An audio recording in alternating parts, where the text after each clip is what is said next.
Terpantas, terkini dan sahih. Bila-bila masa, di mana jua. Berita di jari. Subscribe YouTube Bulletin TV3. Buletin 1.30 10 November bersama saya Syahira Izzati Yaakob. Tajuk utama tengah hari ini. Tragedi basikal lajak, pihak pendawaan file notis rayuan bantah keputusan Mahkamah Magistrate bebaskan jurujual wanita bebas daripada tuduhan memandu secara melulu.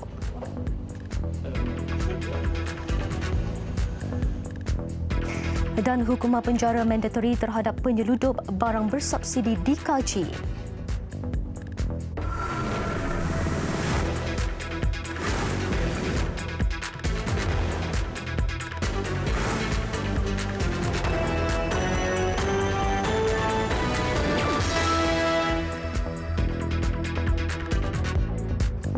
Bismillahirrahmanirrahim. Assalamualaikum dan salam sejahtera. Kementerian Perdagangan Dalam Negeri dan Hal Ehwal Pengguna KPDN HEP sedang meneliti cadangan mengenakan hukuman penjara mandatory ke atas penyeludup barangan bersubsidi di negara ini. Ia antara langkah penambahbaikan dalam usaha memerangi kegiatan penyeludupan yang dilihat terus berleluasa. Pengarah penguasaannya Datuk Iskandar Halim Sulaiman berkata, hukuman lebih berat perlu dikenakan ke atas kumpulan penyeludup bagi memastikan bantuan barangan bersubsidi itu hanya dinikmati oleh rakyat di negara ini. Menurut beliau, pihaknya kini sedang melihat kepada prosedur operasi standard membabitkan semua kes penyeludupan bagi membolehkan penjenayah berkenaan dihadapkan terus ke mahkamah dan dikenakan hukuman. Ini kerana tawaran kompaun yang dilaksanakan ketika ini dilihat tidak memberi kesan besar kepada penyeludup. Ketika ini, aktiviti penyeludupan barang bersubsidi disiasat mengikut Akta Kawalan Bekalan 1961 dan sekiranya didapati bersalah, pelaku boleh didenda tidak lebih RM1 juta atau penjara tidak melebihi 3 tahun. Kebanyakan yang cuba diseludup keluar adalah LPG, minyak masak pak 1 kilogram dan tepung gandum.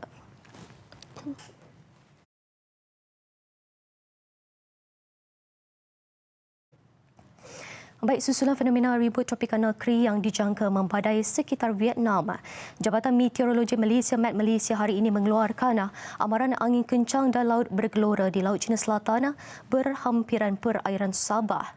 Menerusi satu kenyataannya, MET Malaysia memaklumkan berdasarkan pencerapan pada jam 5 pagi tadi, terdapat lekukan ribut tropika dikesan terbentuk pada latitude 12.5 utara dan longitude 112.0 timur, kira-kira 618 km ke timur laut Bandaraya Ho Chi Minh, Vietnam.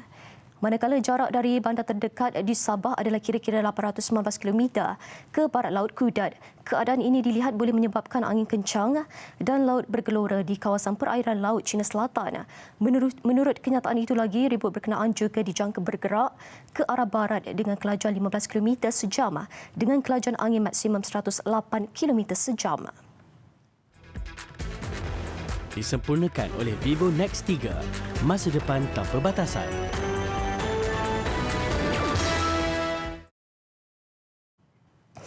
Pihak pendawaan memfailkan notis rayuan terhadap keputusan Mahkamah Magistrate Johor Bahru 28 Oktober lalu yang melepas dan membebaskan seorang jurujual wanita daripada tuduhan memandu secara melulu sehingga menyebabkan kematian 8 remaja berbasikal 2 tahun lalu. Ia difailkan oleh Pengarah Pendawaan Negeri Johor, Amir Nasruddin, selepas pihaknya mendapati dan percaya terhadap merit terhadap beberapa isu. Notis rayuan difailkan di kaunter Mahkamah Session Magistrate Johor Bahru kira-kira jam 9.30 pagi tadi. Turut hadir Timbalan Pendakwa Raya Muhammad Syafiq Muhammad Ghazali dan Pegawai Penyiasat Kanan, Bahagian Siasatan dan Penguatkuasaan Trafik Ibu Pejabat Polis Daerah Johor Bahru Selatan, Asisten Superintendent Muhammad Yusof Muhammad Ali. Tegas Amir, notis rayuan difailkan bukan atas desakan pihak lain atau keluarga mangsa, namun ia adalah proses biasa terhadap sesuatu keputusan mahkamah. Memang kita buat di atas keputusan magistrate yang melepas dan membebaskan orang kena tuduh di akhir kes pendakwaan. Kita percaya terdapatnya merit. Antara isu dan merit berkaitan kes adalah soal identiti tertuduh, lokasi kejadian yang gelap dan tertuduh orang yang tidak biasa dengan laluan di lokasi terbabit. Ujarnya, magistrate berkata tentang identiti tertuduh itu tidak dibuktikan oleh pendakwaan, sedangkan tertuduh sendiri melalui peguam bela tidak pernah pertikaikan isu berkenaan. Begitu juga dengan menyatakan lokasi kejadian gelap, sedangkan pihaknya telah mengemukakan bukti bahawa pencahayaan tempat itu adalah mencukupi. Isu lain adalah berhubung mana-mana orang yang tidak biasa dengan laluan dilaluinya dianggap tidak bersalah disifatkannya sebagai bukan satu perkara yang tepat. Tambahnya, setelah notis rayuan difailkan, pihaknya akan menunggu alasan penghakiman daripada magistrate sebelum memfailkan petisyen dan kemudian menunggu mahkamah untuk menetapkan tarikh bagi proses selanjutnya. Pada 28 Oktober lalu, Magistrate Siti Hajar Ali melepas dan membebaskan Sam Kiting 24 tahun daripada tuduhan memandu secara melulu hingga menyebabkan kematian 8 remaja berbasikal pada 18 Februari 2017. Keputusan itu dibuat selepas mahkamah mendapati pihak pendakwaan gagal membuktikan kes prima facie di akhir kes pendakwaan.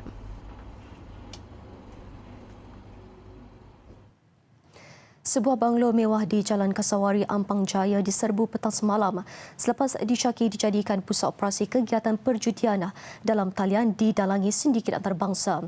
Dalam serbuan kira-kira jam 1.40 petang oleh bahagian pencegahan jenayah maksiat, judi dan kongsi gelap ditujuh. Ibu pejabat polis kontijen IPK Selangor itu, 28 warga Cina termasuk 3 wanita ditahan. Pegawai Turus ditujuh Selangor, Deputi Superintendent Azmi Syukur berkata ketika serbuan dilakukan, kesemua individu itu sedang leka menjalankan urus niaga judi dalam talian menggunakan telefon bimbit dan komputer riba.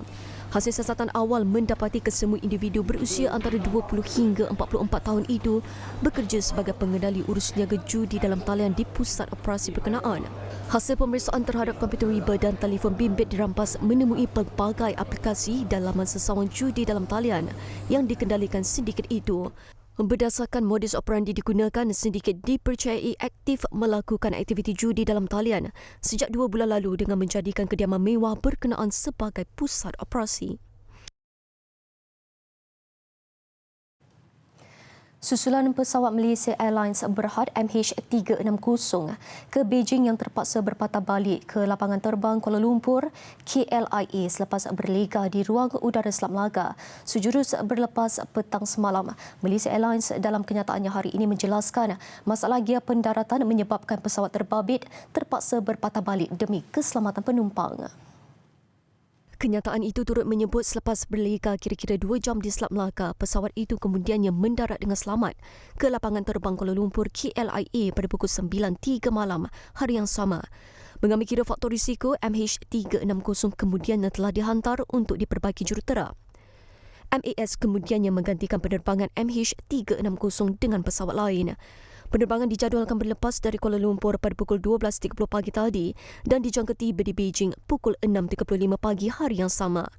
Bagi penumpang yang terkandas, MAS turut menyediakan makan malam semasa mengatur penerbangan yang seterusnya. Menurut kenyataan itu lagi, keselamatan menjadi keutamaan syarikat penerbangan itu dan MAS turut menyesali sebarang kesulitan yang timbul. Yang di-Pertuan Agong Al-Sultan Abdullah Riayatuddin Al-Mustafa Billah Shah hari ini berkenan berangkat hadir ke Karnival Usahawan Koperasi Kementerian Pembangunan Usahawan MAD 2019. Keberangkatan tiba baginda disambut Menteri Pembangunan Usahawan Datuk Seri Muhammad Rizwan Mat Yusof dan Presiden Perpadanan Putrajaya Datuk Aminuddin Hasim. Baginda meluangkan masa untuk menyantuni golongan asnaf dan peniaga yang menawarkan perkhidmatan jualan makanan dan minuman di tapak karnival. Baginda kemudiannya berkenan menyempurnakan majlis pengurniaan hadiah acara 9 to 5 Run Half Marathon yang berlangsung jam 6.30 pagi tadi di hadapan Istana Kehakiman. Karnival Usahawan Koperasi MAD julung kalinya diadakan selama 3 hari bermula Jumaat lalu menarik lebih 20,000 pengunjung dari Putrajaya dan Lembah Kelang. Pelbagai produk dan perkhidmatan ditawarkan di samping peluang peserta meningkatkan jaringan perniagaan serta meningkatkan jualan koperasi mereka.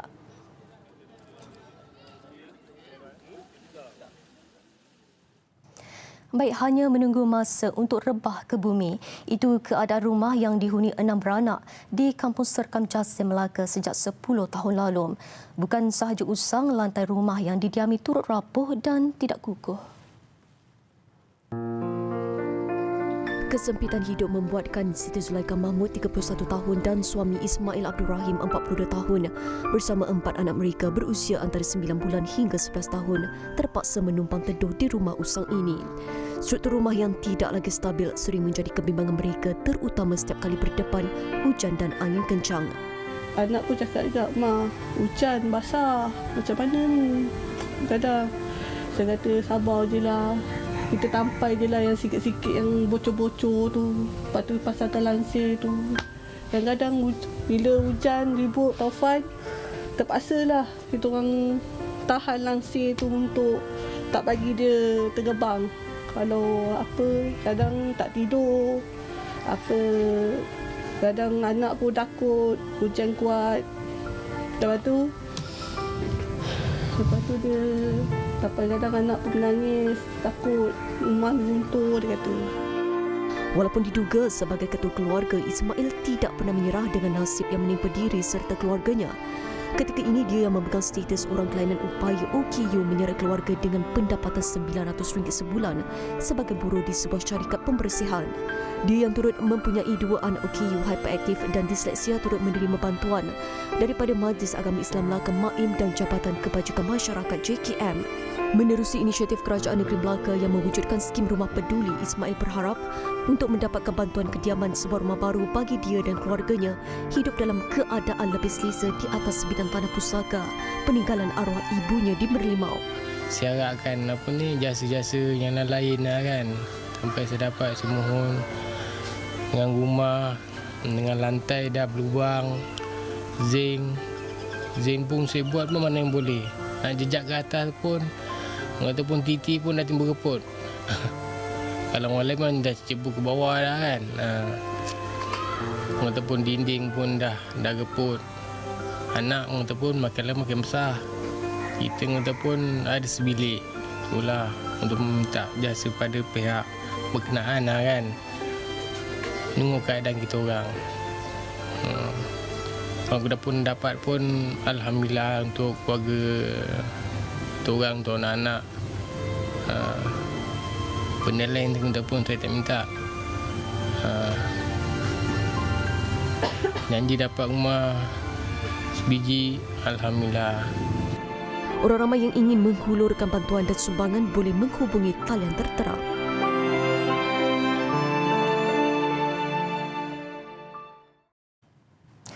Kapal RV Discovery platform penyelidikan oceanografi dan saintifik kelautan hasil pelaburan lebih 14 juta ringgit oleh Kerajaan Malaysia. Kapal itu ditauliahkan dan dikendalikan terutamanya untuk memperkasakan masyarakat sains marin di negara ini.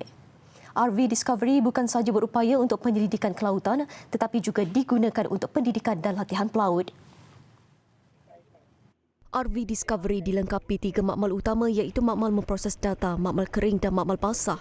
Setiap bilik ini disediakan kemudahan khusus bagi kerja-kerja penyelidikan. Ruang makmal pemprosesan dilengkapi dengan meja untuk kerja-kerja pembincangan dan analisis data. RV Discovery yang mempunyai 8 buah bilik ini bakal menjadi pilihan utama golongan penyelidikan yang ingin menjalankan aktiviti penyelidikan. Secara keseluruhan, RV Discovery menyediakan 23 tempat penginapan. Selain itu, terdapat juga bilik yang mempunyai 2 katil tunggal di bahagian dek utama ini. Bilik ini juga dilengkapi dengan 2 unit loker baju, meja menulis dan 2 unit katil bujang. Tidak ketinggalan bilik 4 katil bertingkat, 4 unit loker baju dan meja tulis. 20 premis makanan disenaraikan sebagai yang terbaik oleh Malaysia Airports Holdings Berhad MAHB tahun ini. Kesemuanya yang diiktiraf sebagai pemenang anugerah MIGF Culinary edisi keempat iaitu dipilih bukan hanya berdasarkan kualiti makanan, malah khidmat layanan, suasana dan kepelbagaian menu yang ditawarkan. Kempen kulineri dianjurkan MHB sejak tahun 2016 bagi meraihkan restoran-restoran yang menyediakan makanan dan servis terbaik di kedua-dua terminal lapangan terbang antarabangsa Kuala Lumpur KLIA. Tahun ini buat julung kalinya, MHB bekerjasama dengan Malaysia International Gastronomy Festival MIGF dan penilaian dibuat panel juri profesional bidang kulineri termasuk Chef Wan. Antara pemenangnya Fukuya, Flight Club, Grand Mamas, Sama-Sama Express, Godiva, Tampopo dan Bibik Heritage. Sempena MIGF Culinary 2019, pelbagai aktiviti dianjurkan termasuk demonstrasi masakan oleh chef-chef terkemuka seperti Chef Wan dan Chef Datuk Fazli Yaakob yang berlangsung di KLIA sehingga 10 November ini. Jadi siapa yang terlanjur nak pergi ke LIA untuk terbang ke tempat destinasi lain, jangan lupa singgah datang awal dan singgah sebentar untuk melihat demonstrasi ini dan juga merasai makanan-makanan itu. Tetapi kalau you all tak nak pergi mana-mana pun, please make a trip. Kita ada promotion dengan ERL, dengan Grab. Check out the website. Very affordable rates. Datang all the way just to experience makanan. Something that Malaysians all, enjoy. Ini antara inisiatif MHB untuk memastikan servis dan kualiti makanan di lapangan terbang sentiasa meningkat dan bertambah baik. This is actually one of our key strategy to actually lift the bar. Commercial research strategy yang kami telah launch pada awal tahun ini akan melihat KLIA dan juga airport-airport yang lain go through retail change of format. So kami akan bawa not just the best of Malaysian F&B, Malaysian best retail, international brands juga ada. Besar impaknya. Laris selepas hasilnya. Pantas menampilkan prosiding ini secara dalam keuangan maya. Berita di jari. Subscribe YouTube Bulletin TV3. Taufan Bulbul membadai India dan Bangladesh malam tadi mengakibatkan 2 mangsa terkorban manakala lebih 2 juta penduduk dipindahkan. Kekuatan taufan yang membawa angin dengan kelajuan 120 km sejam itu bagaimanapun semakin menurun ketika ia melintasi barat Bengal di India dan persisiran pantai Khulna di Bangladesh kira-kira jam 9 malam waktu tempatan atau 11 malam waktu Malaysia. Menurut Jabatan Meteorologi Dhaka, Bulbul tamat melintasi pesisir pantai barat Bengal dan Khulna tengah malam tadi dan semakin lemah. Semua pelabuhan dan lapangan terbang ditutup sebelum Bulbul melanda sepenuhnya. Di Kolkata, seorang mangsa maut akibat ditimpa pokok tumbang. Seorang lagi mangsa maut ditimpa dinding runtuh di Odisha. Lebih 60,000 penduduk dari sempadan India dipindahkan, manakala di Bangladesh lebih 2 juta penduduk dipindahkan ke 5,500 pusat penempatan sementara. Tentera Bangladesh dikerah ke seluruh pelosok kampung untuk melancarkan operasi pemindahan. Operasi turut dibantu lebih 55,000 sukarelawan yang bergerak dari rumah ke rumah menggesa semua penduduk berpindah. Bangladesh yang mempunyai 30 juta penduduk semakin kerap di badai taufan akibat perubahan cuaca. Pada 2007, lebih 3,000 mangsa terkorban akibat taufan Sidir. Manakala yang terbaru Mei lalu, taufan Fani mengakibatkan 12 kematian. Sekurang-kurangnya 3 maut, 30 cedera manakala 4 lagi hilang selepas kebakaran hutan yang masuk hari ketiga di New South Wales dan Queensland, Australia. Perdana Menteri Scott Morrison berkata angka kematian berkemungkinan terus meningkat. Sehubungan itu, pihaknya akan mengerahkan anggota tentera untuk membantu 1,300 anggota bomba memadam kebakaran yang semakin mengganas di beberapa kawasan. Setakat ini, lebih 70 kawasan kebakaran hutan dikesan dengan hampir 100 letupan yang terhasil akibat kebakaran itu. Ratusan penduduk turut dilaporkan membantu memadam kebakaran yang tercetus. Sehingga kini 150 rumah musnah, manakala ribuan penduduk masih ditempatkan di pusat pemindahan.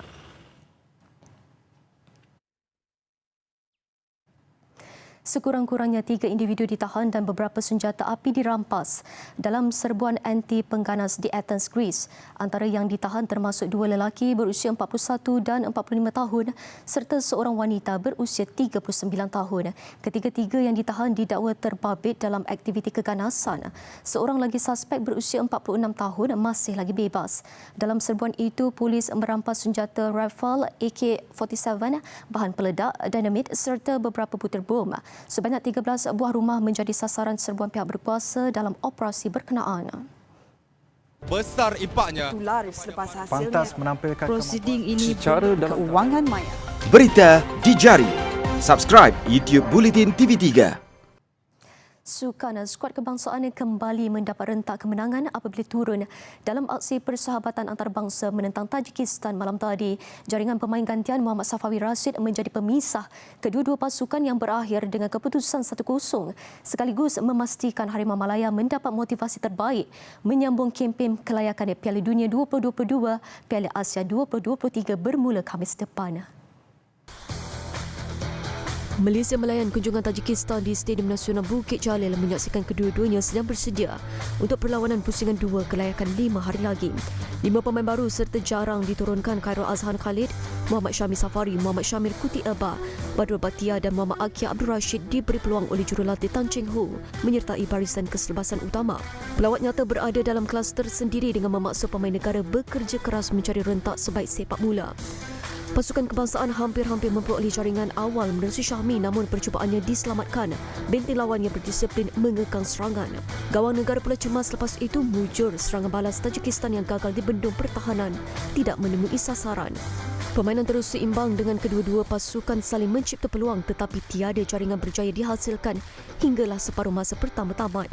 Minit ke-46, tindakan penjaga gol Tajikistan Rustam Yatimov memegang bola di luar kotak penalti mengundang padah apabila dilayangkan kad merah oleh pengadil Razlan Jofri Ali menyebabkan pasukannya terpaksa beraksi dengan 10 orang pemain. Rentak permainan terus berubah dibantu pertukaran pemain yang digerakkan Harimau Malaya untuk mengambil kesempatan ke atas lawan. Hasilnya pemain gantian Muhammad Safai Rashid yang berjaya memperdaya pertahanan Tajikistan meleraikan kebuntuan jaringan pada minit ke-72 permainan. Biarpun cuba ditekan menerusi gerakan-gerakan berbahaya, benteng negara kental dan cemerlang mempertahan kelebihan gol hingga ke penghujung perlawanan.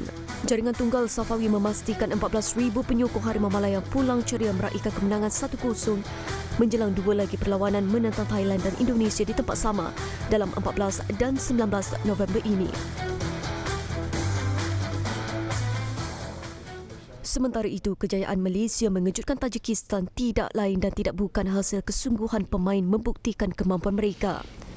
Ya, saya rasa satu kemenangan bermotivasi untuk pasukan lah kerana kalau kita tengok keseluruhan perlawanan Tajikistan bukan satu calang-calang pasukan yang boleh kita menang dengan mereka, tetapi saya rasa keseluruhannya pemain-pemain bermain yang baik walaupun setengah players masih lagi keletihan dan kita dah sedikit pertukaran pemain. At the same time saya yakinlah pemain-pemain dah orang kata they are playing their best lah. Kem negara lega percaturan di barisan permain berpayah sebaiknya tetapi tidak bagi pasukan lawan yang mengakui terjejas dengan ketiadaan 3 pemain utama selain hukuman kad merah yang dilayangkan. Ребята молодцы, сегодня играли 2 тайма. Но эта красная карточка немножко нам помешала посмотреть, как бы там до конца мы будем играть. Но ничего страшного нет, будем извлекать все, что необходимо, полезное для себя. Главное, была очень хорошая, большая сегодня игра или там тренировка, то есть для подготовки к следующей игре. Buletin 1.30 berhenti di sini. Sebelum berpisah, kami tinggalkan anda dengan visual suasana kemeriahan di Jepun sempena pertabalan Maharaja Naruhito sebagai Maharaja Negara Matahari Terbit itu yang ke-126. Saya Syahira Izzati Yaakob. Salam hormat dan Assalamualaikum.